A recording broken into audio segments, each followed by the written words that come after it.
మీ పిల్లలు మీ చేతిలోనే ఉంటారు. చెట్టయి వంగంది మానయి వంగదు. దయచేసి మీ పిల్లల భవిష్యత్తుని మీరు మైండ్ లో పెట్టుకొని సీరియల్ వచ్చిందని ఫోన్లు చూస్తున్నామని కాకుండా మా పిల్లలు ఏం చేస్తున్నారు అనేది చూడండి. దయచేసి ఇప్పుడు సంక్రాంతి పండుగ వచ్చింది, ఈ పతంగులు అని చెప్పేసి బిల్డింగ్ల పైన ఎక్కి పతంగులు ఎగిరేయడం, ఆ మాంజాలతోనే ఆడడం, ఆ కెమికల్స్ తో తయారైన మాంజా ప్రాణానికి హానికరంగా ఉంది. కాబట్టి ఒకసారి ఇచ్చిన ప్రాణాన్ని ఒకసారి రావడానికి ఎంత కష్టమో ఆ ప్రాణం పోతే కూడా అంతే కష్టం. మళ్ళీ రాదు. పైసలు ఎన్నైనా వస్తాయి, ప్రాణం రాదు. దయచేసి మీ పిల్లల్ని మీరు జాగ్రత్తగా చూసుకోండి. అదే విధంగా నేను 2020లో గెలిచాను.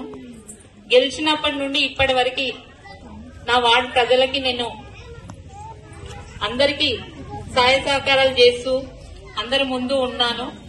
నన్ను ఇదే విధంగా ఆదరించండి. మీరు అడగగానే నేను ఏ దానికి ఎందుకు వెళ్ళను. మరి అదే విధంగా మన కాంగ్రెస్ ప్రభుత్వం వచ్చి 1 ఇయర్ అవుతున్నప్పటికీ ఈ 6 గ్యారెంటీల పథకంలో ప్రతి ఇంటికి ప్రతి ఒక్క పథకం అందేలా నేను చూసుకునే బాధ్యత నాది. ఇక్కడ ఉన్న ప్రజలకు, మహిళలకు ముఖ్యంగా వాళ్ళకి ఆకలి అవుతున్నప్పటికీ ఇంత ఓపికతో నిలబడ్డందుకు చాలా చాలా ధన్యవాదాలు. అదేవిధంగా మరి ఇక్కడికి విచ్చేసినటువంటి ప్రమోదన్న గారికి, అరే జాంగీర్ అన్న గారికి, మరియు రిటైర్ ఎంఈఓ రవివర్ధన్ సార్ గారికి, పట్టు రామచంద్రయ్య గారికి, మరియు మా వార్డు యూత్ సభ్యులకు, అరుంధతి యూత్ అందరికీ పేరు పేరున, ఇక్కడ ఉన్న మహిళలందరికీ పేరు పేరున సంక్రాంతి, భోగి, కనుమ శుభాకాంక్షలు తెలియజేస్తూ చాలా చాలా ధన్యవాదాలు. మీ అందరికీ నేను రుణపడి ఉంటాను. చాలా అవకాశం పండుగ అనేది భోగభాగ్యాలతోని ఉత్పత్తి కేంద్రాలు, వ్యవసాయ ఉత్పత్తులకు నిలయమైనటువంటి ఈ పేద ప్రజానికానికి సంబంధించినటువంటి వార్డులను ఈ కార్యక్రమం నిర్వహించడం, అది దాదాపు 5వ సంవత్సరము కౌన్సిలర్గా ఎన్నికైనప్పటి నుంచి కూడా ఈ కార్యక్రమాన్ని బాధ్యతాయుతంగా నిర్వర్తిస్తున్నటువంటి మన వార్డు కౌన్సిలర్ రేణుక గారికి ప్రత్యేకంగా అభినందిస్తూ, సోదరులారా, ఈ సంక్రాంతి పండుగ అనేది వ్యవసాయానికి ముఖ్యంగా ప్రధానమైనటువంటి నూతన ఉత్పత్తులు, వరిగింజలు పండించుకుని భోగభాగ్యాలతో భారతదేశం సిరిసిల్లన్నటువంటి నానులను ముందుకు తీసుకోపోవడం కోసం మనమంతా కూడా కృషి చేస్తా ఉన్నాం. అందులో శ్రామికులంగా, వ్యవసాయ ఉత్పత్తుల కార్మికులంగా మనమంతా కూడా నిండు ఆయుర ఆరోగ్యాలతో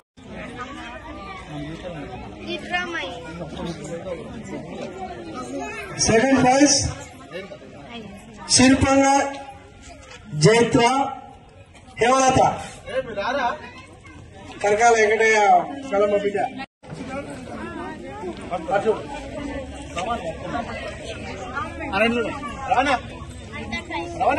మూడో బహుమతి భవ్యశ్రీ.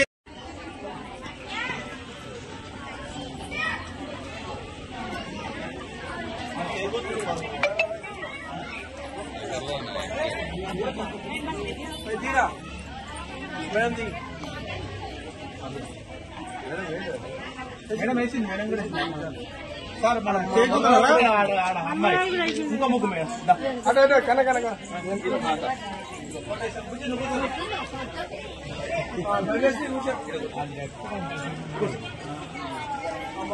చెప్పరా నీ ముగ్గు ఎక్స్ప్లెయిన్ అని చెప్పు.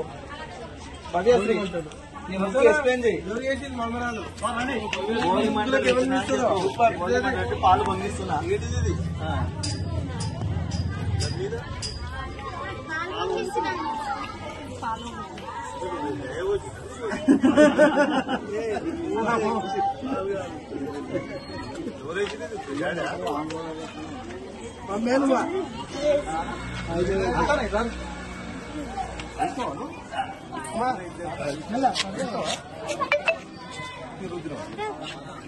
ఏం పేరు తాత పేరు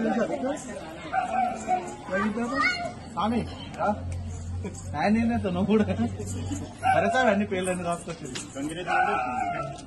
పతంగి వేసింది, ఎక్స్ప్లెనేషన్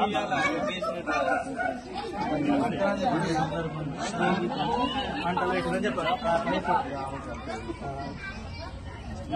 ఓకే దాదా మన భువనగిరి పట్టణంలో 23వ వార్డు ఇంద్రానగర్ లో నిర్వహించినటువంటి మన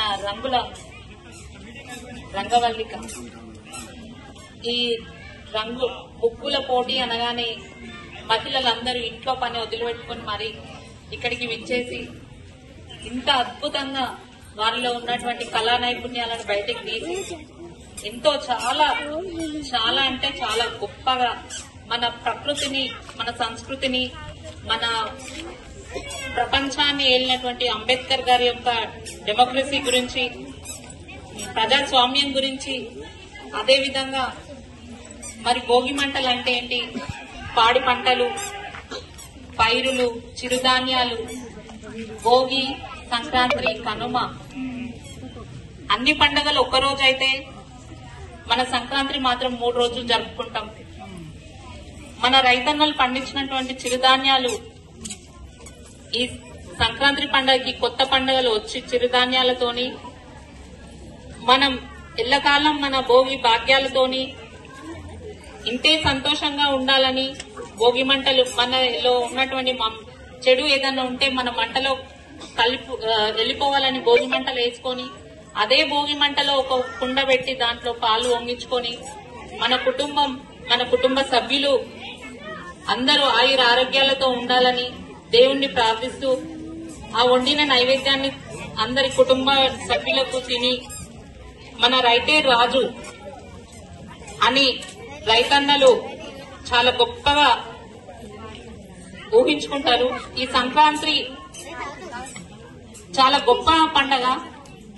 ఒక రైతు పొలంలో వేసిన విత్తు మళ్లీ అతని చేతికి వచ్చేంత వరకు ఆయనకు ఒక భయాందోళన, పంట వస్తుందా రాదా. సంక్రాంతికి ఆ పంటను చూసిన తర్వాత ఆ ధాన్యాన్ని చూసి ఆ సంతోషంతో ఈ సంక్రాంతి పండుగను చేసుకోవడం జరుగుతుంది. అవునా? సంక్రాంతి పండుగ చాలా గొప్ప పండుగ.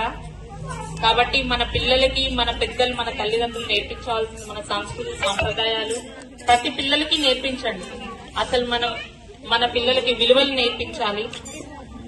ఆ విలువలనే మళ్ళీ వాళ్ళ తరాన్ని పిల్లలకి నేర్పించుకోగలుగుతారు.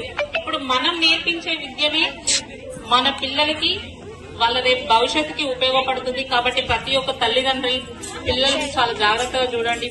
వాళ్ళకి మంచి ఎథిక్స్ నేర్పించండి.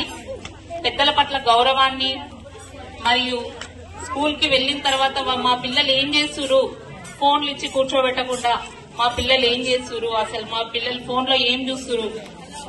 ఒక పిల్లవాళ్ళు ఖరాబ్ అవుతున్నారంటే వాళ్ళ తల్లిదండ్రులదే బాధ్యత.